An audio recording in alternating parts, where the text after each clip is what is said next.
มาภาพจะได้เตธรรมหุกทนเก่าอันมาในมหานิตานสูตรทีฆานิกายโปรดสดับรับฟังต่อไปนะโมตัสสะภะคะวะโตอะระหะโตสัมมาสัมพุทธัสสะโภสิกัตถานุสุเมหิสุภาสิตาต้นไม้ตั้งหลายมีปลายประดับด้วยดอกอันบานงามผ้าก่อไปโดยกันท่าอันหอมตลบไปแห่งบุพาชาติต่างหลายควรจำเดินใจมากนักก็หยาดยายอยู่สองทาลาข้างหนทางดีลีสมาโยกาละอันนี้เป็นกาละอันควรจะเดินนะเทต่างแห่งพระพุทธเจ้าอันมีวันนาอันเสมอดังคำอันนั้นแลนาปาเลหิเนเกหิสมีทิสุวิจินตาลุกขาอุปาโตปิปัสสะต้นไม้ตั้งหลายอันประดับไปด้วยดอกและลูกไม้ตั้งหลายลุงเลี้ยงปาจิตอันงามควรจมชื่นยินดีแก่ผู้เที่ยวตางแม้นอยากเข้าอยากน้ำก็กลับหายและสมาโยกาละอันนี้ก็เป็นกาละอันควรเสด็จเดินเที่ยวตางแห่งพระพุทธเจ้าตนพระเสดมีเปลี่ยนอันมากมีวันอาสันเมื่อดังวันนะแห่งคำนาติจิตานานาสุจิปันละเวหิต้นไม้ตั้งหลายมีภาการต่างๆมีต้นอันตั้งขึ้นนาฟาจิตใบไม้ตั้งหลายอันแก่อันเขียวอันงามดุจยาด่างปีกห่างเวียวคำนกยุงในท้องตลาบข้างหนทางดีหลีข้าแด่พระพุทธเจ้าหาพัมเพ่งอันมากสมาโยมักมาคาสมาโยอันว่ากาลาอันเป็นกาละอันควรเสด็จจะเดินเที่ยวต่างก็ควรแก่พระพุทธเจ้าตนอันลุ่งเรืองด้วยวันนาทั้งสี่เสมอดังวันนาแห่งคำอันนั้นวิลาจามาละปะหาเตหิสัตตาลิสัจจาสานะทั้งหลายอันอยู่ป่าเด่นสนุกจุ่มเจือนยินดีด้วยลูกไม้และใบไม้ทั้งหลายอันพงเป็นดอกก็เกิดมีความจมชื่นยินดีมักนึกสมโยก็เป็นกาลอันควรจะเดินป่าเทศได้เที่ยวต่างก็ควรแก่พระพุทธเจ้าตนพระเสดโสภิมีคันทะนังภูมิสิตาลาหตาเครื่องเขาทั้งหลายอันอาศัยซึ่งกุมให้อันมีลายปาการดังอันติดจมสนกันไปมามีปลายประกอบไปด้วยดอกบานงามสัตตาคุณานจับอยู่เหนือปลายไม้นั้นก็หากมีความจมชื่นยินดีดุจจะดังอยู่ในมนทุกเกี่ยวดีลีสมาโยกาละอันนี้ควรจะเดินนะเที่ยวต่างควรแก่พระพุทธเจ้าตนพระเสดวิจิตาปาลานิมานุสาวนานิจาอันว่านกต่างหลายมาส่องทาลาบอันมีวันนะอันเขียวเป็นต้นควรจำเลินใจอันน้องขันซึ่งกันไปมาด้วยเสียงอันมวนเพาะเข้าไปไกลสนุกยินดีซึ่งกานะสามาโยกาละอันนี้ควรจะเดินเที่ยวต่างก็ควรแก่พระพุทธเจ้าตนพระเสดนามิจนาสุวิภามิตามิคาเนื้อป่าต่างหลายมีภาการต่างๆมีตาเขียวอันงามมีหูอ่อนซ้อยขึ้นและลงเด่นไปมาตามโลตุกกรรมดีลีเฮซึ่งกันมัวเมาเล่นมากนักแต่สมาโยกาละอันนี้ก็เป็นกาละอันควรเสด็จเที่ยวต่าง ก ก็ควรแก่พระพุทธเจ้าตนพระเสริฐมานุสาภุตาจามาหิสมันตามาหิแผ่นดินดวงทั้งหลายแต่ลอดตุกกรรมอันปาปัสสะจางเปิกละตมน้ำค้างหมู่หมอกเหมยละเปียงเลียงงามอากาศก็สัตตาจาจากกิบเมตพาลาเมฆาสาปัสสะจาฟาลาอันควรจมชื่นยินดีดุจจาดังต้นไม้อันประกอบไปด้วยดอกนั้นและสามะโยกาลาอันนี้เป็นกาลาอันควรจะเดินติดเที่ยวทางก็ควรแก่พระพุทธเจ้าตนพระเสริฐสุสาจิตามุตตะมายาโลกาอันว่าใจผู้มีวันนะอันข่าวดุจจาดังมุกอันเรือลายดาลาดาเต็มไปโดยใจแต่หลอดจุกรรมในปาเตติสะตังมวลเที่ยวเป็นสุขสำลานนักสามาโยในกาลอันควรจะเดินเตะเที่ยวต่างก็ควรแก่พระพุทธเจ้าตนพระเสริฐสัญญาภาษาสุริภูมิภากังมาอนุญาปุโรตาญะคันธาวาสิหังภูมิประเทศอันมีพื้นอันเรียบเพียงเสมองามก็ควรจะเดินเตะเที่ยวต่างตามสุขสำราญ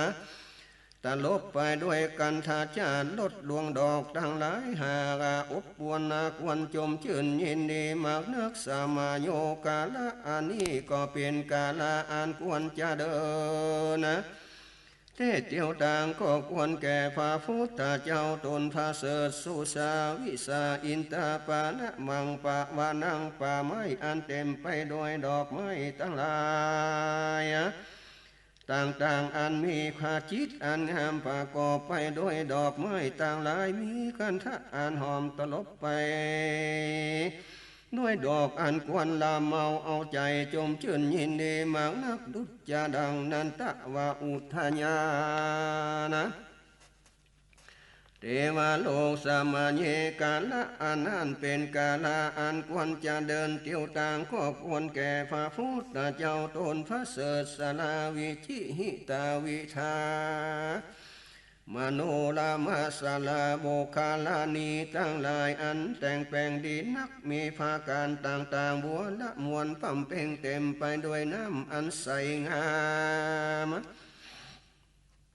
ควรจมชื่นยินดีแก่ผู้บละโภกยันและสามโยกาละอันนี้ก็เป็นกาละอันจะเดินเตะเที่ยวต่างก็ควรแก่พระพุทธเจ้าตนพระเสริฐสุภูรานานาวาทวานาเจสละโบคาลานีอันนั้นอันดาลาดาเต็มไปด้วยดอกบัวอันผาจิตอันตลบไปด้วยกันทะอันหอมอันควรจมจืนมักนักอันแม่เพิงและแมงปูหากบินลงสสูเพื่อพายลัดสะแห่งกันทะดอกไม้มากนักหนาสะมาโยในกาลนี้ก็ควรจะเดินเตะเที่ยวต่างก็ควรแก่พระพุทธเจ้าตนพระเสริฐสุภูระวังโกละสหสันนิสิโนสิจา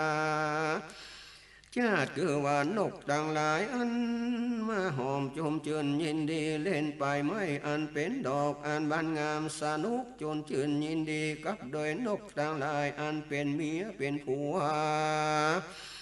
มีมากนางสามาโยกาลาอันนี้ควรจะเดินเตะเที่ยวต่างก็ควรแก่พระพุทธเจ้าตนพระเสริฐจาแลนาสัวผู้ลาผู้เปสิรัสสังกาเหตัวกันทะแห่งดอกไม้ต่างหลายตลบไปตัวติสะต่างมวลอันแม่เพิงและแมงปูทั้งหลายหากตอมเรียกร้องจมเจยหากเวทลอดจุกรรมอันละสะมาโยในกาละอันนี้เป็นกาละอันควรจะเดินเตะเที่ยวต่างก็ควรแก่พระพุทธเจ้า ตนพระเสดภาษาปาสินานาคามัตตาอรวาโนจ้างสารอันอยู่เทียนไฟสนอันจะเดินในต้องดอยเล่นน้ำกับหมู่จ้างต่างลายอันเป็นปริวานหากแวดล้อมดวงจุกรรมจุปายสมาญาโยในกาลาอันนี้เป็นกาละอันเดินเทเตียวต่างก็ควรแก่พระพุทธเจ้าตนพระเสดสุวาทิตาเนคานิขามานุสานกต่างหลายอันนาเกิดสองทลาบมีปีกหางใดปาจิตอันงามจับอยู่เหนือปลายไม้ในดงคีรีร้องขันซึ่งกันไปมามีเสียงอันม่วนอันเพาะมากนางสมโยในกาลนี้อันควรจะเดินเตะเตียวต่างก็ควรแก่พระพุทธเจ้าตนพระเสดพระรูปวะบุพานังกุโลภิกินาละโดอันนี้เดินคีรีป่าไม้ประกอบไปโดยบุพชาติต่างๆบ้านงามพระกอบไปโดยพระราชานาหาปันปวงและต้นไม้แต่กิ่งการมากนักราดูลุงเรียงงามแต่ติดสะตั้งสีลอดจุกรรมจุปายสะมาเยกาละอันนี้ก็ควรเป็นกาละอันจะเดินนะเทศก็ควรแก่พระพุทธเจ้าตนพระเสดพระราสีโยนิสุกันทะละโดอันนี้บุพชาติต่างหลายอันเกิดในน้ำอาศัยซึ่งน้ำในสาระโบกคลานีต่างหลายมากนักอันบานงามพระก่อไปโดยกันทะอันหอมตลบไปกวนชุ่มชื่นยินดีบางนาดุจาดังกันทะโบกคลานีในสวรรค์คเทวโลสามาเยกาละอันนี้ควรเป็นกาละอันควรจะเดินเตะและเตียวตาแก่พระพุทธเจ้าตนพระเสดาวิจัตตาลิเทหิอาลากังตาวะละดูอันนี้แม่น้ำต่างหลายอันมีกระแสน้ำอันไหลเสมอดีนักประดุจจะดังต้านอาตาอันดาเพียงเลี้ยงงามต่างๆความจำเลื่อนใจเป็นเตอันลงกินและลงอาบน้ำแห่งเนื้อและนกต่างหลายตามสบายแห่งตนสมาโยกาละอันนี้ก็เป็นกาละอันควรเดินทางก็ควรแก่พระพุทธเจ้าอาศัยซึ่งน้ำมหายาดาไฟในสองตลาบข้างฝั่งน้ำมีปลายดอกและไปด้วยดอกอันบานงาม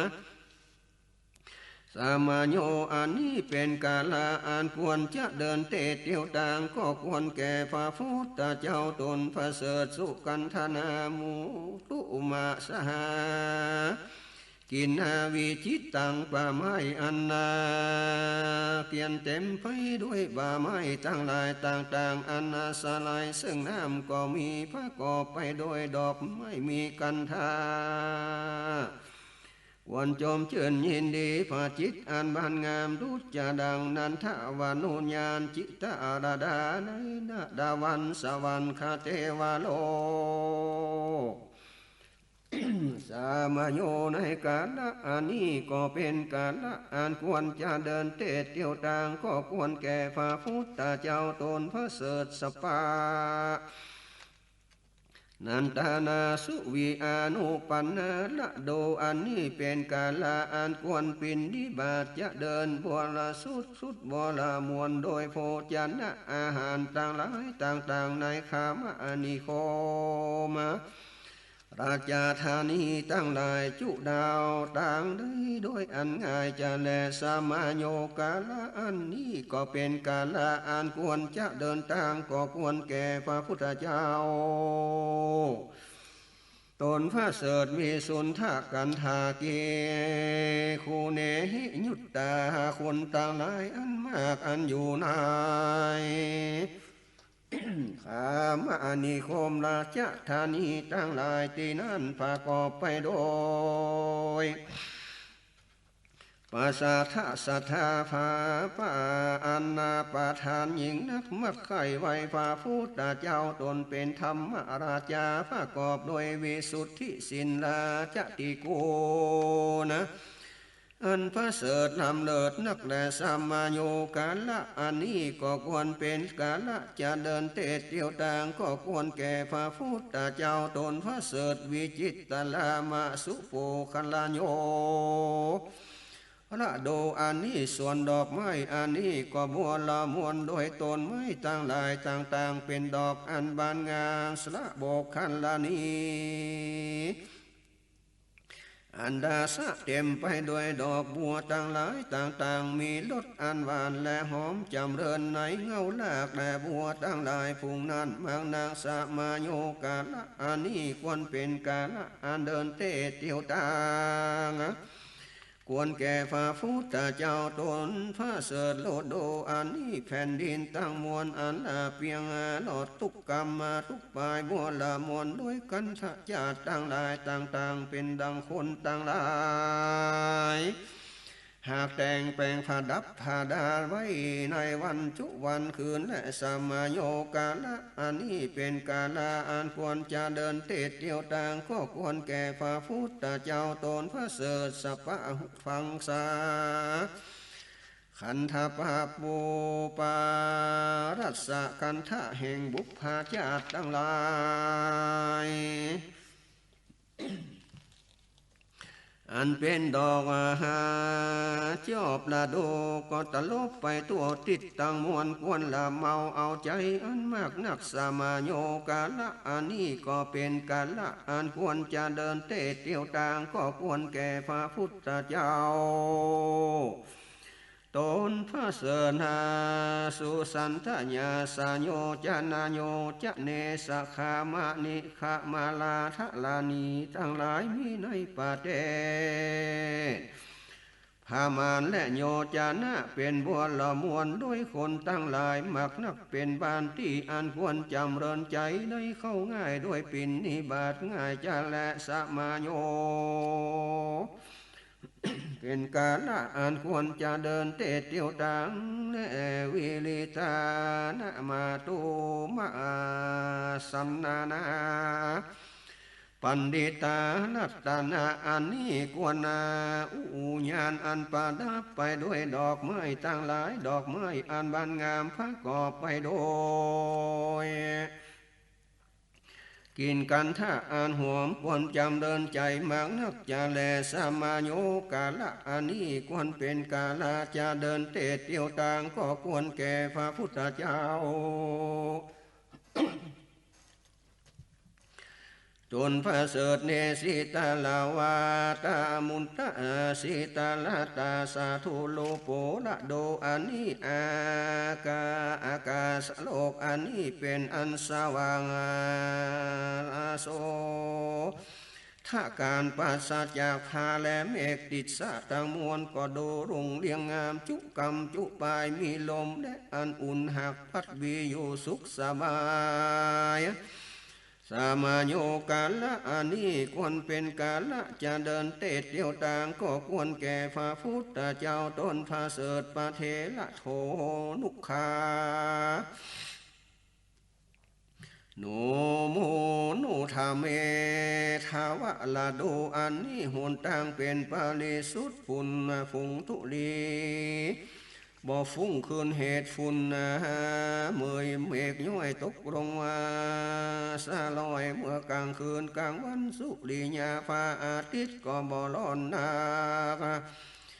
เย็นสาลอยสามาโยกาละอันนี้ก็เป็นกาลานจะเดินเตะเที่ยวต่างก็ควรแก่พระพุทธเจ้าตนพระเสดาวามัทนาปะปะละหา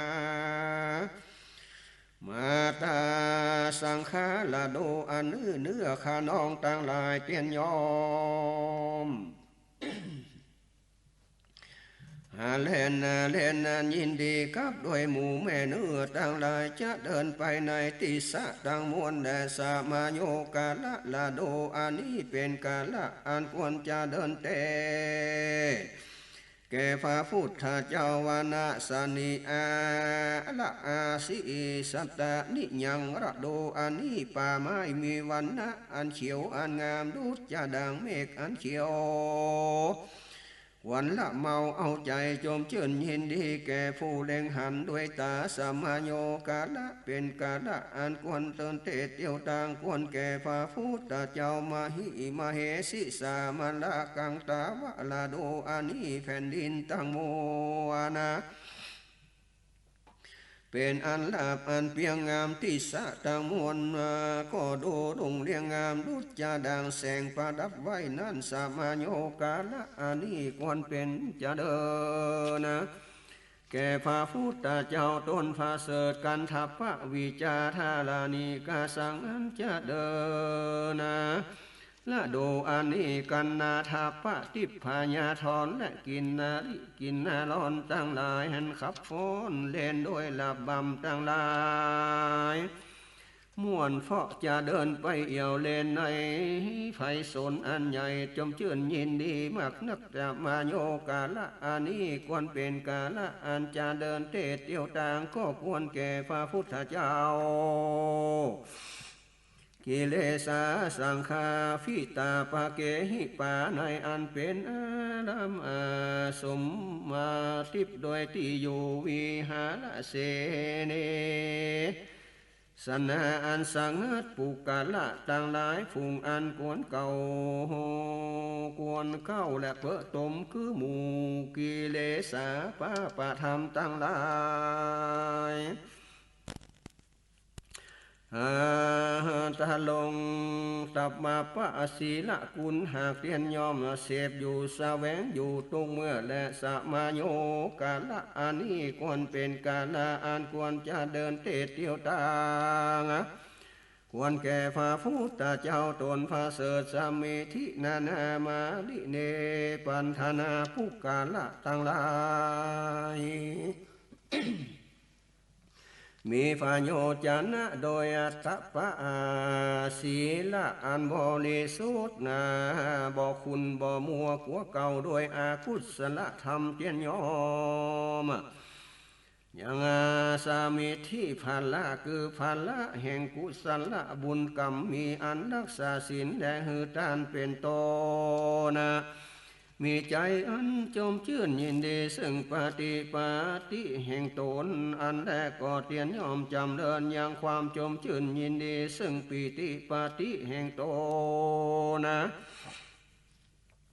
เตียนยอมจำเดินอย่างความยินดีซึ่งสมาธิอันพาเสดทางจำเดินเป็นอันมันคงตุกเมื่อละสมาโยกาละอันนี้ควรเป็นกาละอันจะเดินนะ เที่ยวทางก็ควรแก่พระพุทธเจ้าตนพระเสสีนิเสวะกันเนกายิเนหิจิตตังคนตั้งหลายฝุ่งติวต่างเตียนยอมมาจอนยอบยังในบ้านอันเป็นบ้านอันคนต่างหลายอันมากนักห่างอยู่เตียงนักลำดับไปยังจากบ้านอันก่อนและส่วนสู่บ้านอนาคตนะ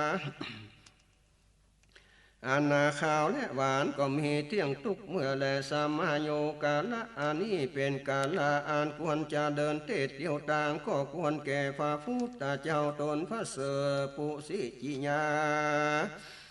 ข้าตาหามัคคาปาตาคนต่างหลายมวนอยู่ในคามาปาเตต่างหลายผู้อันนั้นพากอบไปโดยนี่ที่บุญนาก็คือญัสสะสัมปติลายภาการต่างๆเข้าของเงินเข้ามาเข้าเปียกเข้าสานะก็มากนักโยสุขสบายทุกคนก็มีหันและสามาโยกาละอันนี้ควรจะเดินเตะเที่ยวต่างก็ควรแก่พระพุทธเจ้าตนพระเสดนาลาจาอัมมาภาภูวิสุทธาละวันนะคนตั้งหลายอันอยู่ในคาประเทศตั้งหลายพวกนั้นอันประกอบโดย โลสมนมพันวันนะอันลงเรียงอำงามตุจาดังวันนะแห่งพระจันทร์และดาวตั้งหลายอันลงเรียงใสงามในอากาศเมื่อโสตการและลมอันอ่อนนาหากพัดเย็นจำเริญใจเมื่อกลางคืนนั้นและสามาโยกาละอันนี้ก็ควรเป็นกาลาอาณาควรจะเดินเจดเดียวต่างก็ควรแก่พระพุทธเจ้าจันนตะตะเมสุจันนาปหาภาควรต่างหลายฟุงอนาเตียนยอมาก็ไปโดยอันคบอันน้อมหาไว้ปูจาภุกะละต่างหลายฟุ้งประเสริฐอันเป็นใหญ่และมีใจจมชื่นยินดีในกล่าวถวายกรรมอันประเสริฐควรจมชื่นยินดีควรรักซึ่งกันไปมาสมาโยในกาละอันนี้ก็เป็นกาละอันควรเดินเทศเที่ยวต่างก็ควรแก่พระพุทธเจ้าตนพระเสริฐจันทะภวังอาสาหินางวิโลจิลาโดอันนี้อันว่ามนตนในประตูรุ่งเรียงงานงามไปโดยรัศมีพระจันทร์บัวละมวลสุดส่องใสงามแผ่นดินตั้งมัวนะก็บริสุทธิ์ปราศจากเปื้อและตุ่มจุกรรมจุปายติสะและสามาโยกาละอันนี้ก็ควรเป็นกาละอันจะเดินทางก็ควรแก่พระพุทธเจ้าตุเลวติสาวาลาวาจานิรัศมีมนตนพระจันทร์อันปราศจากเปตุมจุกรรมจุปายจุติสะสามาโยกาละอันนี้ก็เป็นกาลจะเดินเตเดียวต่างก็ควรแก่พระพุทธเจ้าโตนาพระเสดจุเลวะทิสาวะวะลาวะจานิรัศมีมนตนพระจันทร์อันเป็นพระวันนะรังสีลุงเรียงงามปาตูละอากาศเต็มไปด้วยดวงดาวตั้งหลายลวดแต่ติสะทุกกรรมทุกปายบุพภาบานดอกไม้ตั้งหลายก็บานงามรัศกันท่าตาลบไปตัวทิศาตั้งมวลอันมากสมาโยกาละอันนี้ก็เป็นกาละอันควรจะเดินเตียวตังก็ควรแก่พระพุทธเจ้าโตนาภาเสนาจันทรัสมีหิวิปาปานะลาโดอันนี้ประเทศแผ่นดินตั้งหลายอนาสาราไปโดยรัศมีพระจันทร์อันส่องแจ้งไปโดยบุพภาชาติต่างหลายอันบานงามติสะทุกทิศมีในกาละตรงเมื่อแม้นว่าถึงระโดอนาลังมีก็จริงจักมีจาและสมาโยกาละอันนี้ควรเป็นกาลานจะเดินเตเตียวต่างก็ควรแก่พระพุทธเจ้าตนพระเสดโกญาณิกาคาหาติทิวาเตนาคันธาราโดอันนี้แม่นว่าหมู่จ้างต่างหลายอันอยู่ในป่าก็ร้องเส้นหาสะเทียนจมชื่นยินดีกับด้วยหมู่จ้างแม่ต่างหลายปัญหาหมู่นกต่างหลายอันมีปีกและหาง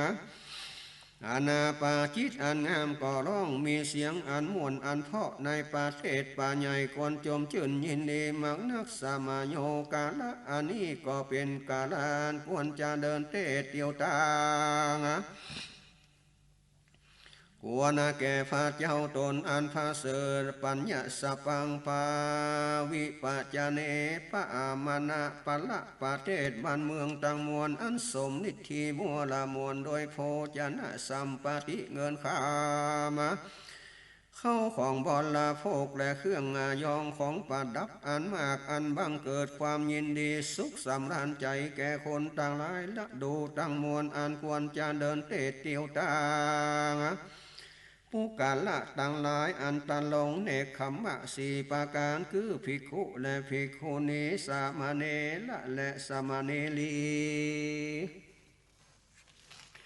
สามาโยในกาละอันนี้เป็นกาละอันควรจะเดินเตะเตียวต่างก็ควรแก่พระพุทธเจ้าตนพระเสดอลังกะเตตังเทวาผู้รังามาลามาง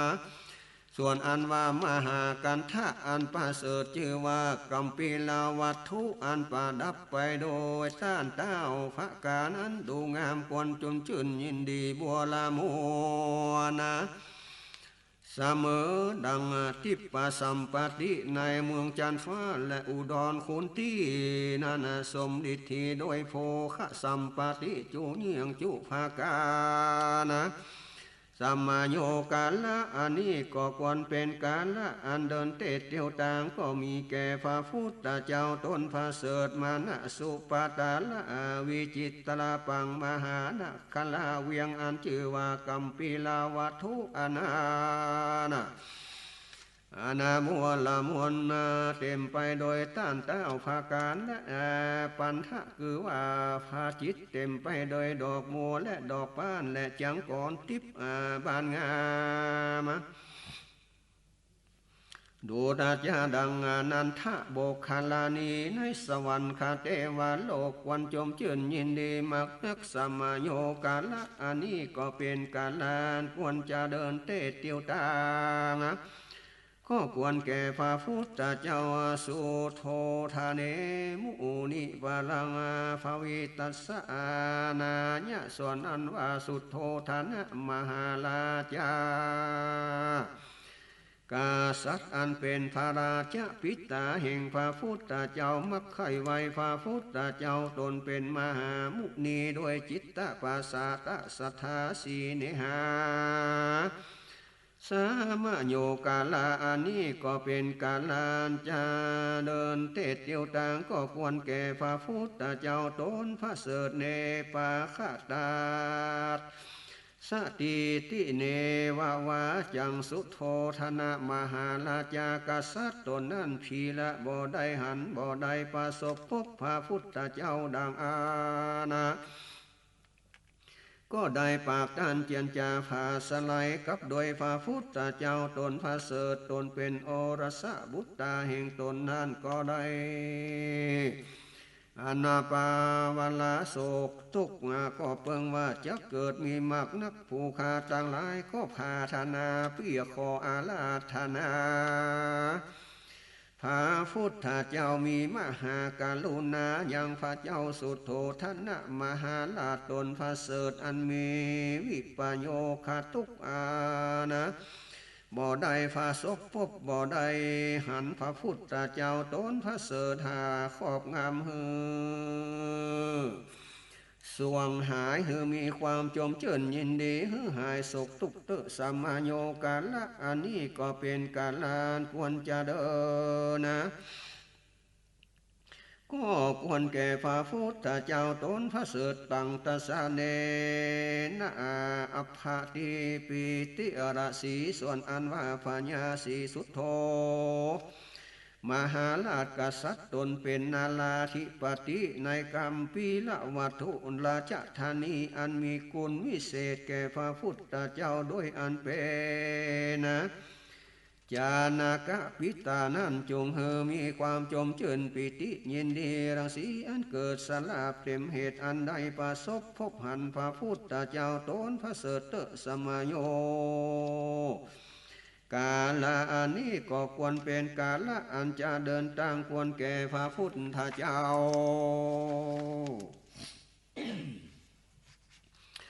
ตนพระเสริฐนาญาอาสาญากัสสติเขตังผู้กาละผู้เป็นพ่อนาเตียนยอมมักไปไทยนาเปียเฮออันเป็นที่วานกาและปลูกต้นเขาเปียมักไข่เฮอเป็นต้นเป็นหลวงเขาเปียเฮอได้เขาเปียกนาข้าวสารอันมากนักหลายพ่อกล้าไปอุตสาหะก็เปียมักไข่ได้ยังวัตถุเขาของเงินข้ามเฮอมีมากลายดีลีความผาธานาแห่งปุกกาละต่างหลายพรุ่งนี้หากเดียนน้อมสมฤทธิบัวละมวลเที่ยงแต่ดีลีอันนั้นและมีสันได้ปีฟ้ามีผู้คาก็ได้ตั้งอยู่โดยความผาธานาอันใดสเมสะเมเนเมสามิสันตุความผาธานา อานานั้นจุงสมดิทีบัวละมวลแก่ผู้คาด้วยภาการดังอันเตเอวังจตุสติมัตตาหิคาญาคาถาอาหาสาปาลาสกุระนาคลังอาคานาธาวันเนสิสวนนากาละกาลุตาญีเทนเจ้าก็เก่าสักเสินฟ้าโคดน้ำการอันนาติวต่างด้วยกัตถาภาการ64อันนี้ยังด้วยนิมนต์อาธนาพระพุทธเจ้าเมื่อสู่เมืองกาปีละวัตถุอันเป็นอาคติยราชวงศาแห่งพระพุทธเจ้าก็มีแล้วถ้าโคภาคาวาติสาปนาทุอุทาญิอาติมาโทเลนามาขวันนาวันเนสิติปุสิในกาลนั้นพระพุทธเจ้าหากโลเลี้ยวยังสัญญมภูญาณนั้นก็ดีพระพุทธเจ้าก็แสงธรรมว่าดูกาลากาลุธานีตันกล่าวถวายกรรมสรรเสริญพระโกนาพระกันนาอันเดินฟันนาอันเดินต่างด้วยถวายกรรมอันมวลอันเพาะควรฟังเหตุใดจ้าพระพุทธเจ้าแสงถามว่าเปียหือเป็นคุลุภาวะและพันเตตุมหากังสุทโธธนะมหาลาจตินางกาลุตาญิเทนะเจ้าก็ไว้พระพุทธเจ้าว่าพันเตคะแก่พระพุทธเจ้าสีสุทโธธนะมหาลาจาโตนะเป็นวาลาปิตาแห่งพระพุทธเจ้าถึงอันแก่คำจะลาปูปาละสันตะตนอันฟอมอันเหลืองมีอินทรีย์และหูตาลาขานประกอบไปโดยศพทุกหาครอบงำเป็นกับโดยโตมานัสสวิปโยขาทุกอันบ่ได้หันพระพุทธเจ้าตนเป็นโอราชาสุมุตนะก็จริงเอาไว้ผู้ข้าต่างหลายอันเป็นมหาอามานา10 คนนี้มหาราชนิมนต์พระพุทธเจ้าดิลีกาเทนโตผู้ข้าหากได้กล่าวถวายกรรมอันนี้ขอพระพุทธเจ้าตนพระเสด็จจงมีพระมหากรุณาเมตตาสังฆราชญาติกาต่างหลายเตภะกาวาสาธุกาลุตานีสังฆะตะภิกขุสังฆโลเจหิปิอาที่นั่นพระพุทธเจ้าก็กล่าวรับนิมนต์ด้วยคำว่าดูกาลาตายุตานีดีลีเหล่าตถาคตก็จักไปเมตตากรุณาสังฆะญาติทั้งหลายสาธุพันเตติกาลุตาญีเทนเจ้าก็รับเอากรรมพระพุทธเจ้าว่าพันเตข้าแห่งพระพุทธเจ้าควรนักว่าอันแล้วก็ไปบอกสัญญาแก่ภิกขุต่างหลายและพระกาวานว่าพระพุทธเจ้ามีเจ้าภิกขุต่างหลายได้10,000 ตนเป็นเจ้าเมืองอังคามากาทะ11,000อันเป็นเจ้าเมืองก็มีลาวัตถุ11,000หากเป็นปาริวารออกจากเมืองลักจักหะจะเดินเตเตียวตางหาพระหากเลี้ยววันและวันโยจนะจุวันด้วยอันไปบ่ดวนบ่ลีควาวตางแต่เมืองราชกะหะไปถึงกัมปีลาวัตถุประมาณ60 โยจนะเตียวและวันและโยดไปได้2 เดือนก็ลอดเมืองกัมปีลาวัตถุเยวังสันเตภะกาวาติในเมื่อพระพุทธเจ้าออกจากเมืองราชกะหะเตียวต่างไปสันนั้นส่วนอันว่ากาลุธานีเทนเจ้า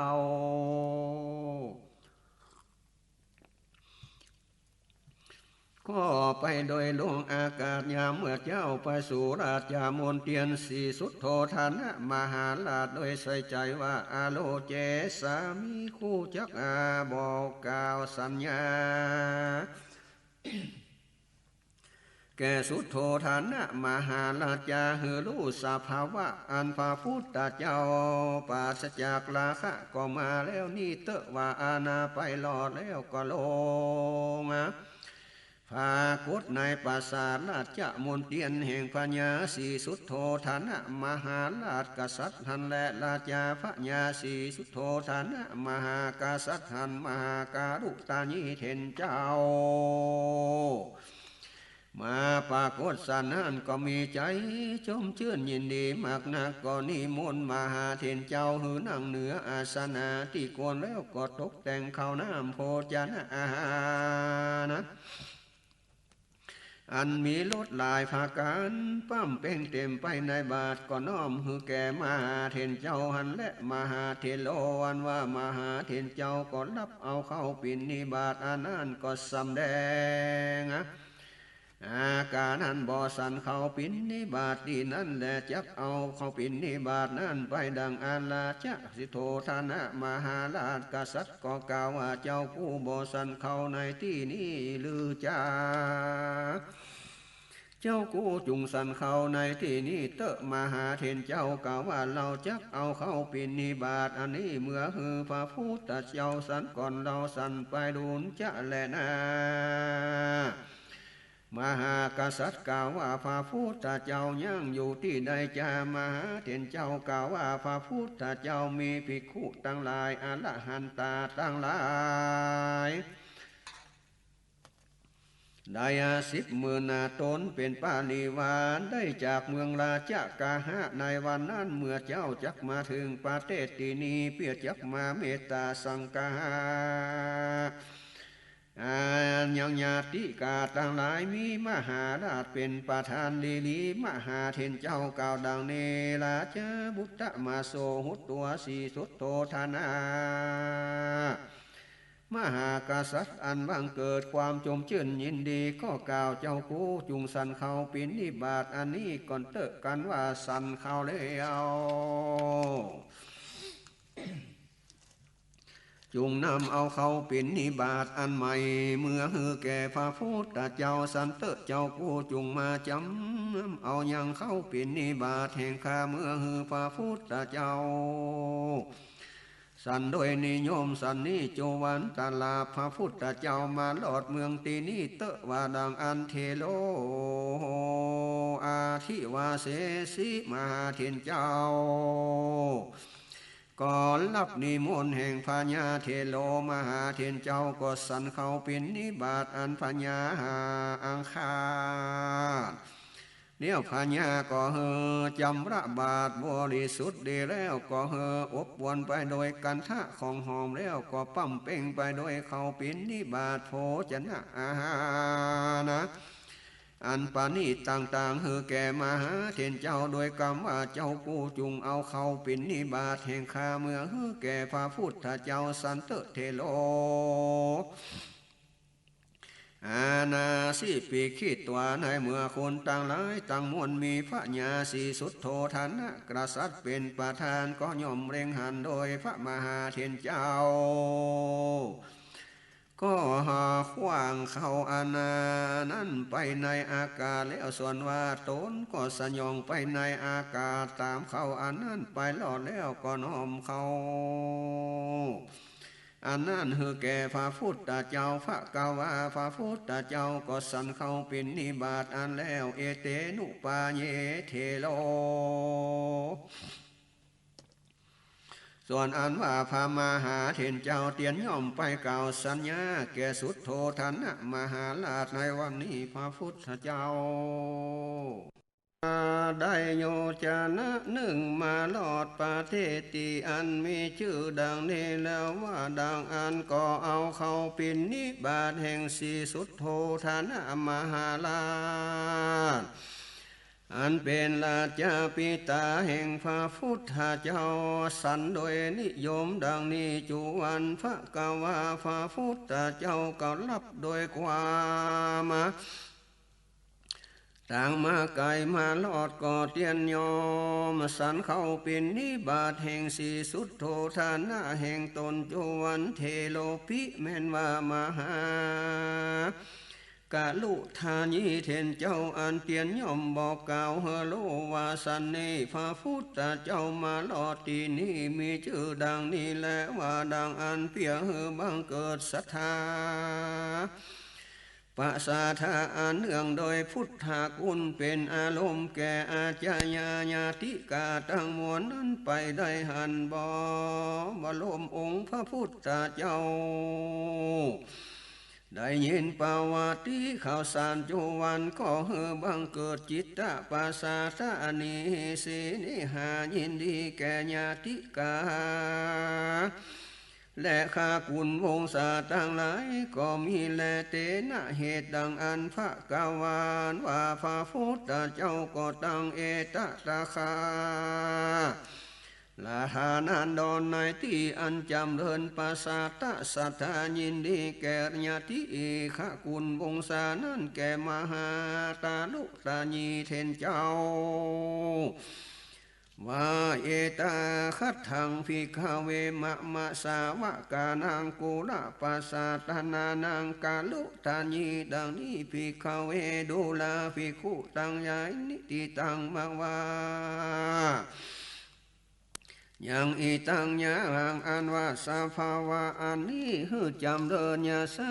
ยินดีแก่ราชญาติควาคุณดังอันเอตังมาว่าเอโซอัญญา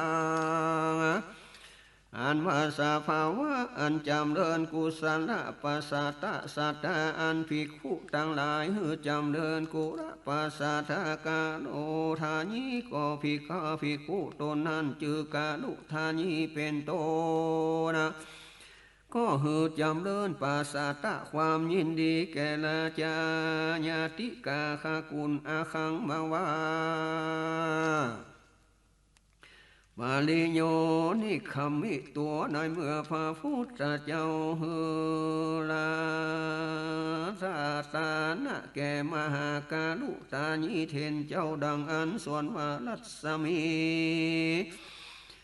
ผาฝ่ายสายงามก็เป่งออกแต่ตนแห่งมหาเทนเจ้าดุจยาดังสายฟ้าอันแนบนั่นก็มาออกมาแต่ละแวกแห่งกีฟ้าแต่กีบเมฆนั้นมีรัศมีอันนั้นสลาบอาบมาเทนเจ้าเป็นปาดุษสลาบไปโดยน้ำคำและก็ไขวัดออกยังไฟสลาบอารามที่อันจอดทุกกรรมทุกตัวต้นไม้ตั้งหลายก็ตั้งอยู่ในคณะยามนั้นภิกขุสังฆมหาเทโลปิเมนวาสาวกเจ้าทั้งหลายมีมหาสารีบุตรโมคคัลลานเจ้าเป็นประธานอันนาตรงวันวังสุกุลพื้นประเสริฐอันมีวันนะอันดอกเอกอันแดงดุจจะดังเสนาแห่งจักรวรรดิราชาเนื่องหากเป็นสาวกาลูกศิษย์แห่งพระพุทธเจ้าตนพระเสริฐตังนาวุตตังเหตุดังอันสิขีติกาจารย์เจ้ากาวาสิโลกธาว่าโสสยังวิตาลาโคจะภาคาวามหามุนีพระพุทธเจ้าตนนั้นเป็นนักปราชญ์มีนาขกิเลส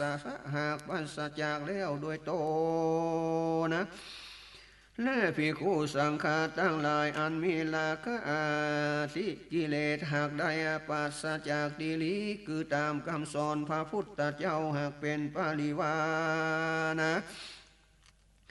พระพุทธเจ้าตนนั้นสิมีโอโตสะหากปัสสจากแล้วโดยดีคือตามคำสอนพระพุทธเจ้านั้นหากเป็นปาริวันโสสมยังวิตาโมหะจะพระพุทธเจ้าตนพระเสริฐอันมีโมหะและปัสสจากแล้วด้วยตนมีเจ้าภิกขุทั้งหลายพระพุทธเจ้านั่นก็หากสอนปาริวานอยู่และโสสัญญังกันโตจะพระพุทธเจ้าตนพระเสริฐอันนั้นมีตัณหาหากปัสสจากโดยตนและเจ้าภิกขุสังฆาต่างหลายโดยดีก็ตามคำสอนพระพุทธเจ้าหากเป็นปาริวานะ สุสานังนิกิเลโสภะคะวานว่าพระพุทธเจ้าตนพระเสริฐนั้นอันหากิเลสสวะบ่ได้โดยตนอันมีเจ้าภิกขุสังฆาตั้งหลายอันหากิเลสธรรมบ่ได้หากเป็นปาริวานพระพุทธเจ้าตนพระเสริฐนั้นอันตรัสโลกใหญ่ยธรรมทั้งมวลอาณาเจ้าภิกขุต่างหลายทัศโลโดยดีอย่างพระสัทธรรมทั้งมวลคือหากเทศนาเกกะอนุตตปตุมาสัตวะภักกวาพระพุทธเจ้า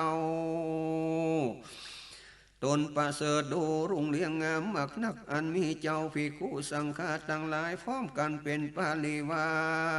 นะดูลุงเรืองงามดุจจะดังยอดย่อฟ้าอันปราศจากโกธานนะอันประดับด้วยรูปทั้งหลายต่างๆมีโลกใบบัว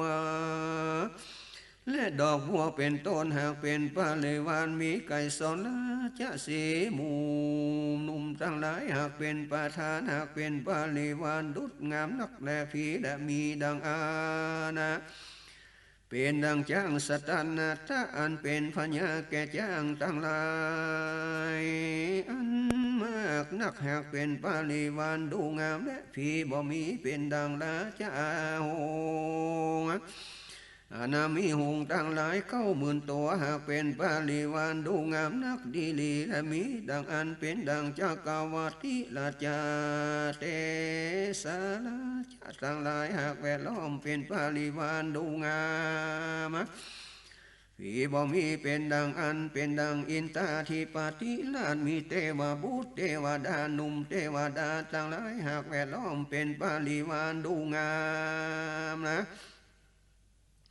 ผีบ่มีเป็นดังอันสหังปาติมหาภูมิทั้งหลายหากเป็นปาริวานดูงามนักผีบ่มีเป็นดังมนต้นพระจันทร์เมื่อสาสาตาการมีหมู่ดาวต่างหลายมากนักหากแวดล้อมอันดูงามมากนักก็มีภกวาวิสัติขีนาสาวกะวุตโตอโนมามายาพุทธิศิลากัมปีลาวัฏมกลานาคังวิปัสสิพระพุทธเจ้าได้ประกอบไปโดยภาคเกียรังสีอันงามมีเจ้าภิกขุทั้งหลายสังฆาขีนาสาวกอรหันตาทั้งหลายได้10,000 ตนเป็นปาริวานจำจะเดินลิลาเตี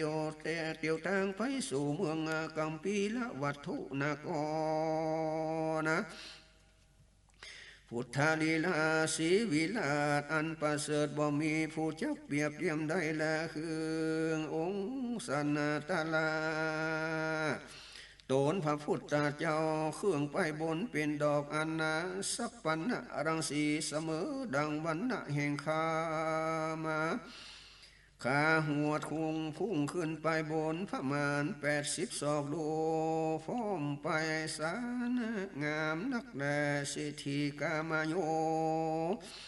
สัพพันธรังสีเสมอดังวันนะแห่งคำอันเป็นดอกมาเครื่องตนไปล้นแต่ข้ามกำขวาและกำซ้ายแผ่ไป80 ศอกแต่ลอดจุกำจุปายอุปาลิเกสันโตสัปปนาคลีอาณาเขียวงามรู้จะดังวงคอนกยุงคือเป็นดอกแต่หากัสโมลีดุจจะเลียงพระญาเบื้องดาฟ้าฝ่ายงามมาถือขึ้นไปในอากาศไปบนหนอากาศ80 ศอกเวหาปฏิเลลิปปากาเรสามีวันอันจะเดินออกแถมกำเนืองก็ออกมาแต่พื้นป่าบาสลาไปในพื้นแผ่นดินได้80 ศอกลุงเรืองงามเอวังสกโตสามนาสปาละคิลิงอันเป็นดอกมาแต่ว่าละองค์ตนพระพุทธเจ้าก็แผ่ไปประมาณ80 ศอกแผ่ลอดทุกกรรมทุกปลายเดียงงามปาดุจจะดังได้ลูกเป็นเปียวในติสะตางทิพได้ปันดอกอันโดย และบาง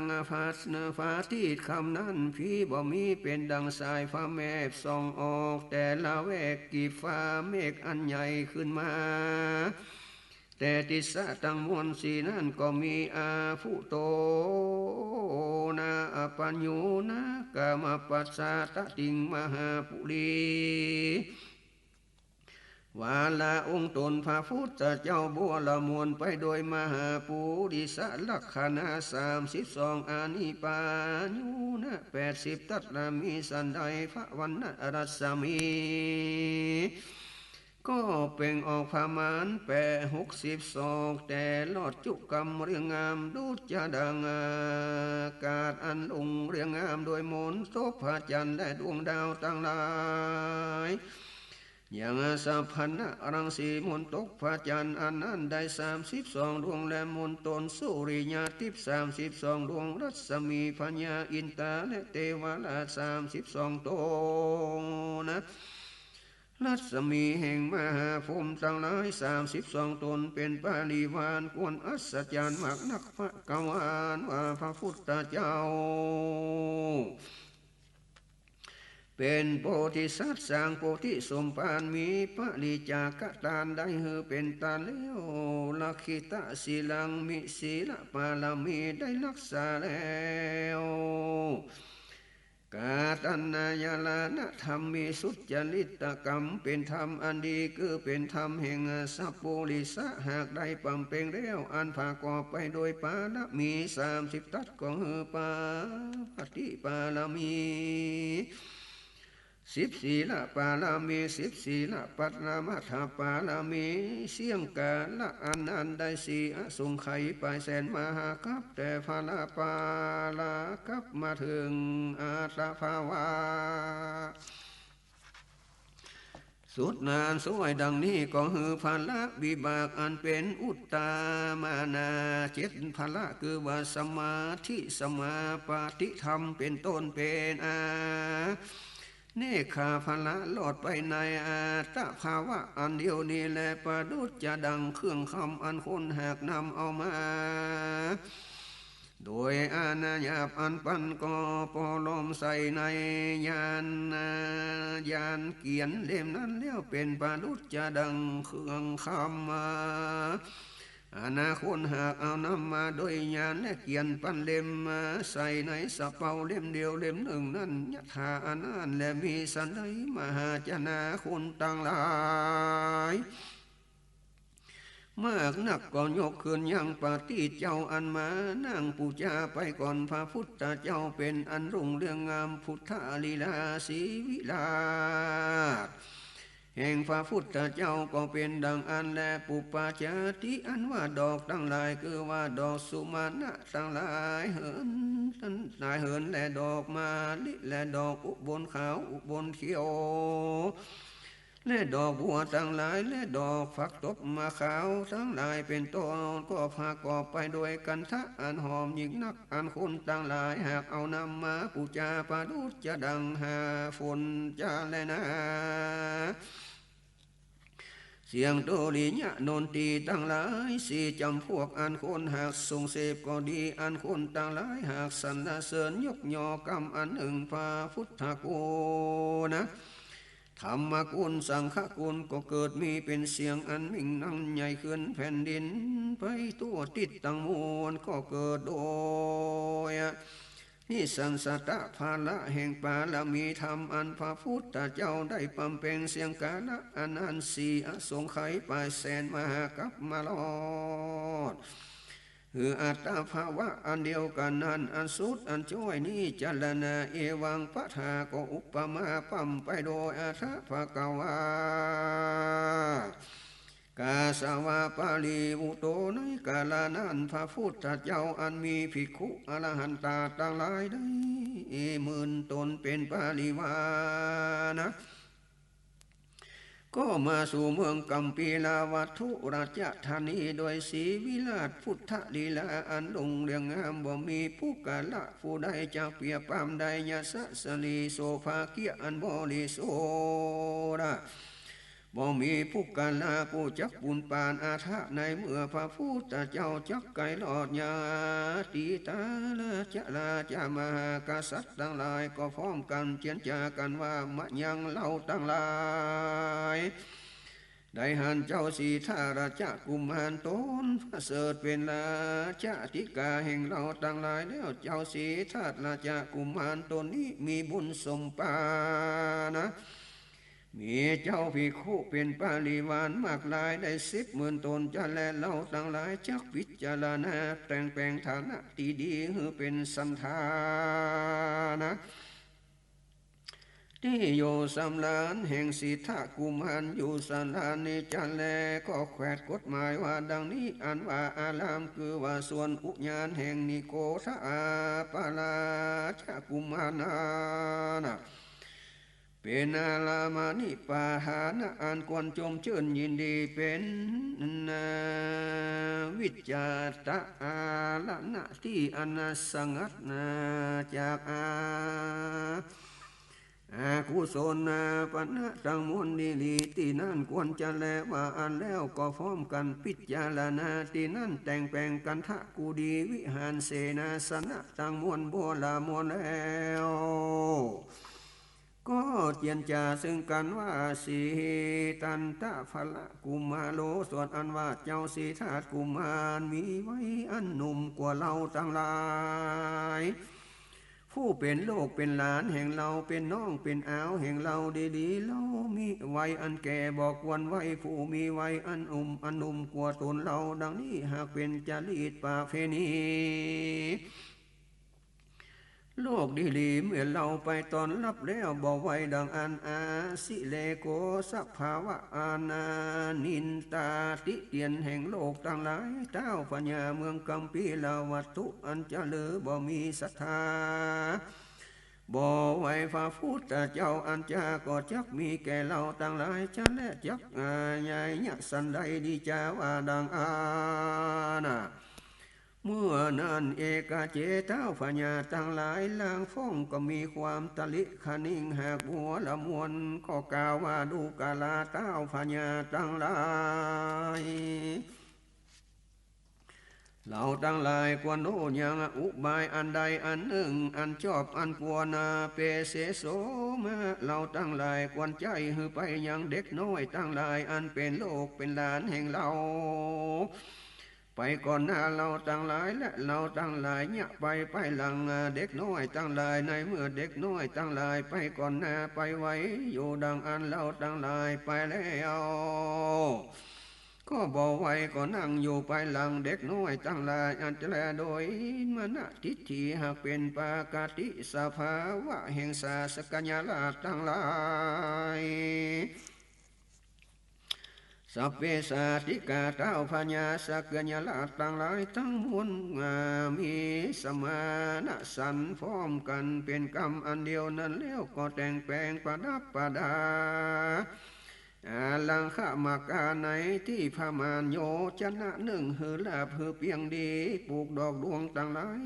สี่จำพวกอนาคตเป็นทวนหา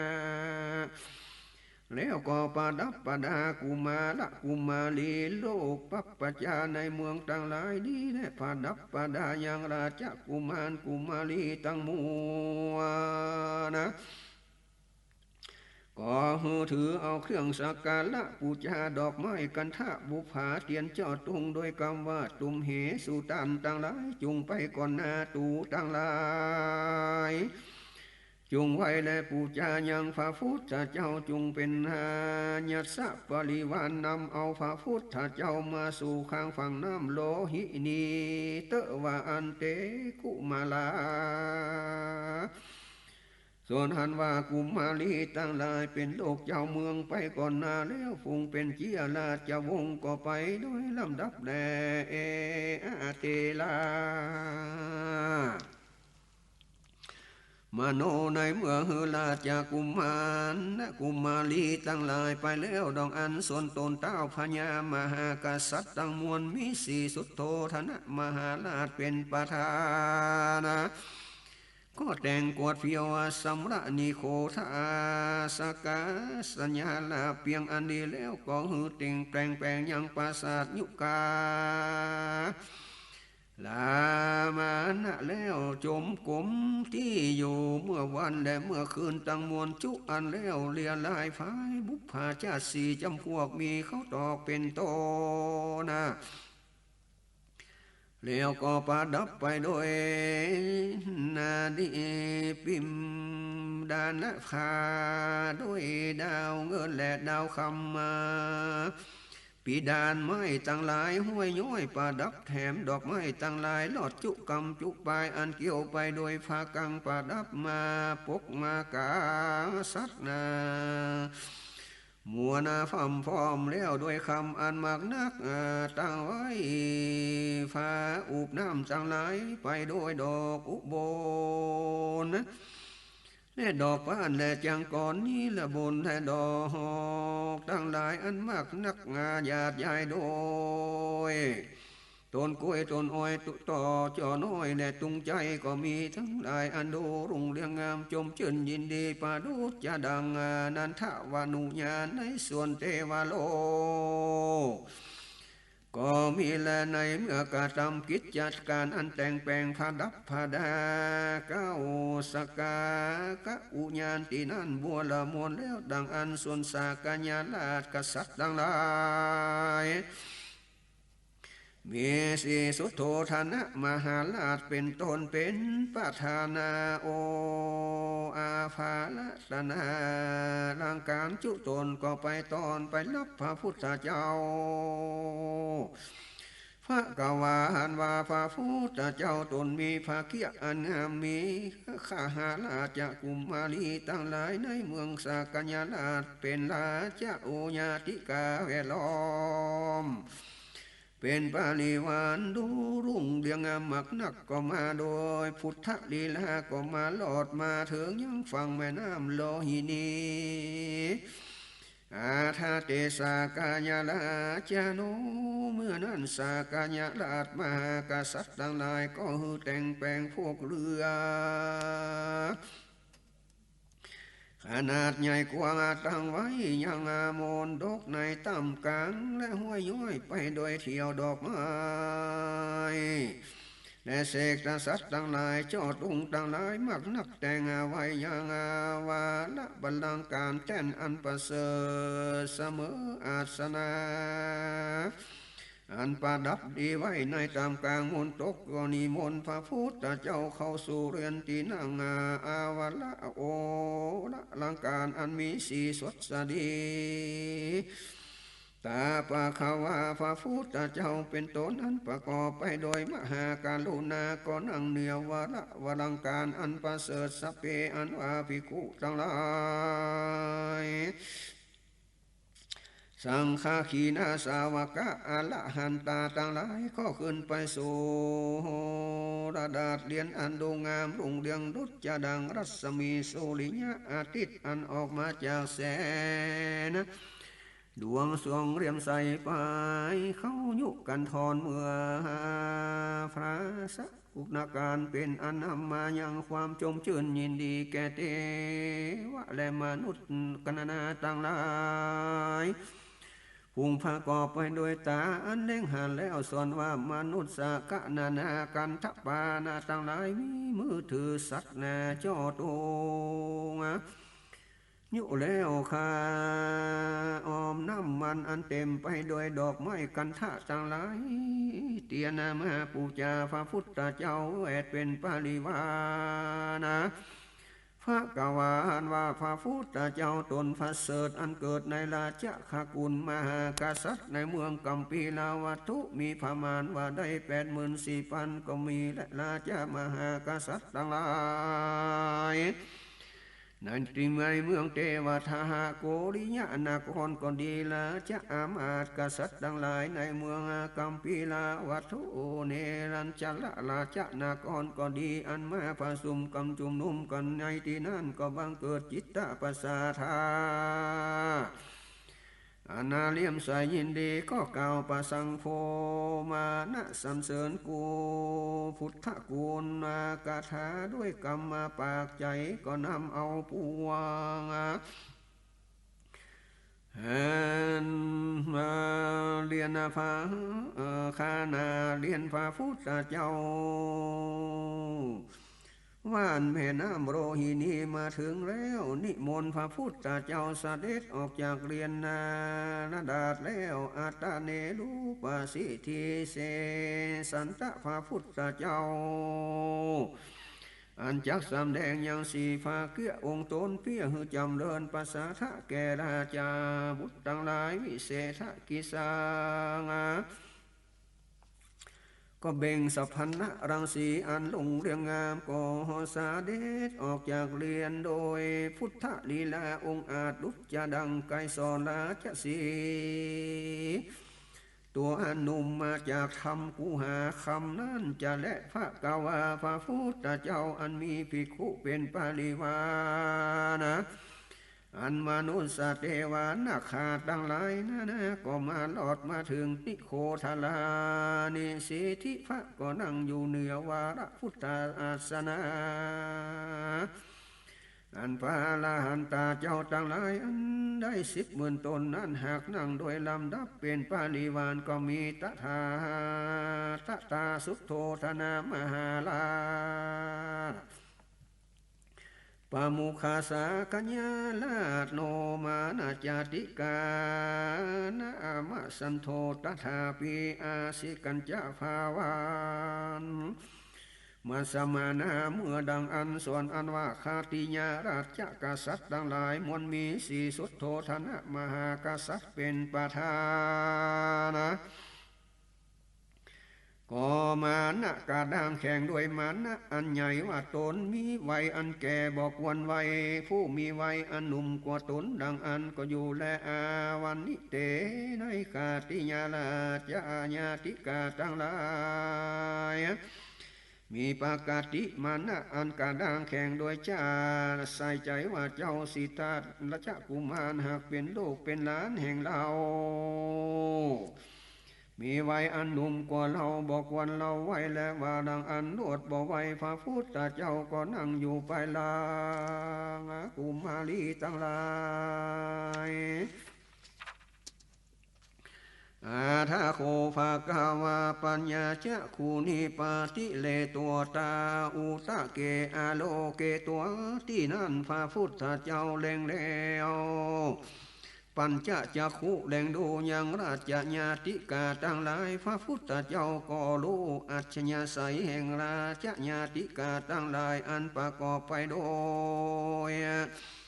ลาจมานะอันกาดังแกงอันบ่รู้ยังโมฆะวิกะสภาวะคืออันเท่าเป่าเท่าได้เต้าจากของข้างจมอยู่ในวัฏฏะสงสารเป่าจากกุลวิเศษอันจากกุลจากวัฏฏะสงสารโดย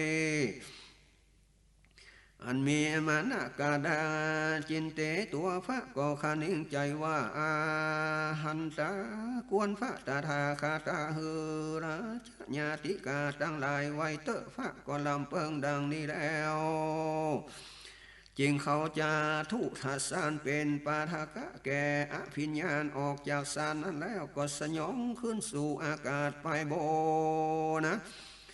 อากิเลญะมโนวิญะเหนือเรื่องลายลง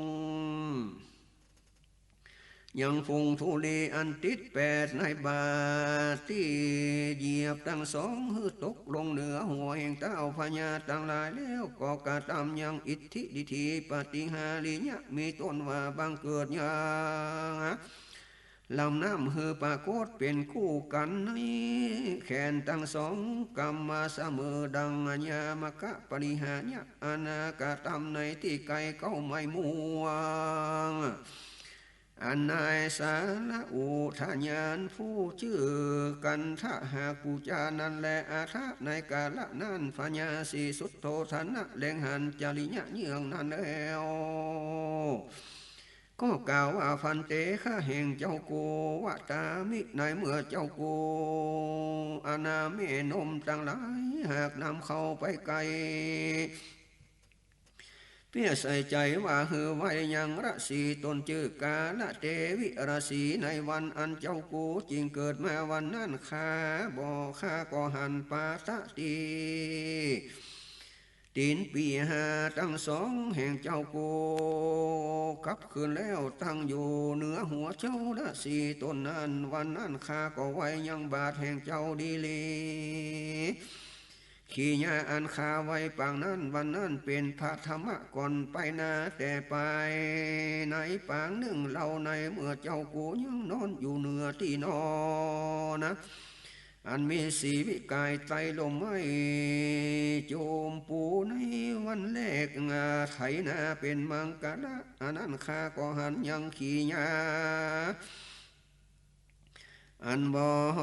ลับไปแห่งลมไม้จมปูแม่นว่าถึงยามตาวันใจแล้วลมไม้พุ่งนั้นกลับมาไปย้ายเสียงและเต้าลมไม้จุมปูตัวนั้นบ่ย้ายไปยังตั้งอยู่เป็นอันงามแต่และเป็นอาจาริยะยินดีข้าก็ไว้ปาทะตั้งสองแห่งเจ้ากูที่หนึ่งขีญาอันคาไว้เจ้าปางนั้นเป็นทวนสองและอิตานิในกาละบานีข้าก็หันยังอิทธิลิธีปฏิหาริญะเยี่ยงนี้เป็นอาจาริญะบ่หอนได้หันในกาละเมื่อก่อนสักคาบวันตามิข้าก็ไว้ปาทะแห่งเจ้ากูบัดนี้อาญะวันตนาขีญะอันข้าไว้เจ้ากูปางนี้เป็นอันทวนครบสามพระกวาติในเมื่อพระพุทธเจ้าตนอุดมประเสริฐกว่าโลกตั้งสามอันสุดโทธนะราชากษัตริย์ตนประเสริฐกว่าเท้าพญาตั้งหลายไว้แล้วดังอนาสเปสากิญาเตสนมหานิตานาสูตรผูกทนเก่าก็บางโกมสมเลสเด